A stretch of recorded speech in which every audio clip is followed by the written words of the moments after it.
agaasimaha waaxda daryeelka xanuunka HIV/AIDS-ka Maxamed Abi oo maanta socdaal shaqo ku soo gaaray magaalada Boorama ayaa waxa uu ka warbixiyay ujeedada socdaalkiisa ku yimid magaalada Boorama waxaana uu yiri hawshaan maanta hawl kooban baheedo maadaama uu sanadkii dhamaanayo waxaanu kormeereynay xaruntii VCT-ga iyo xarunta kale ma taqaana HIV/AIDS-ka lagula dhiil gareeyo oo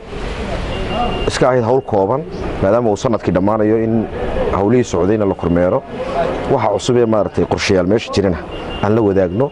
marka hawshaas bay hawshaan u nimidnay koorta wuxuu la dhiil gareeyaa waa komishanka xakamaynta HIV/AIDS-ka ee qaranka laba shaqo weyn buu hayaa kow waa daryeelka dadka la nool xanuunka oo daryeelkaas oo noqonaya in dawool ay helaan ay dawadii u baahnayeen labo in dadku nolosha laga kabo iyo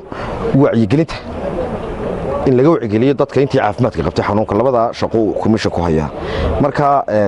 si fiican bay dawadu u soo gaadhay dawadu u socota dalka oo dhan markaad aragto gaar ahaan awdal markaad joogtana Boorama markaad joogto halkan xaruntii ugu weyneed ku taala si fiican bay dawadu uga socotaa sanadka cusub waxyaabaha rabno insha Allah taala inay ka fulaan komishanka xaqiisa wax kamid ah dadka xanuunka la nool meel kastoo joogaan waxay u badan yihiin dadka danyarta marka in ay helaan raashin lagu kabo inay helaan baa qorshaha koowaad noo ah dawadu iyadu waa joogto oo tan iyo maalintii la bilaabay waxba iska bedelin marka insha Allah taala sidoo kale waxa kamid ah inaanu xoojino wacyigelinta dadku in badan xanuunka waxaad moodaa in la iloobay marka markastoo la iloobana waa markuu dadka uu dhex qaado haddii kale oo dadka bacdu shaqayso xanuunkii markaa hoos baa loo dhigay noqonaysaa qof walba uu taxadiraya marka waxaan qorshayaasheedu ku jirta kow in dadka isguursanaya hadda kadib aanay iyagoon marin maaragtay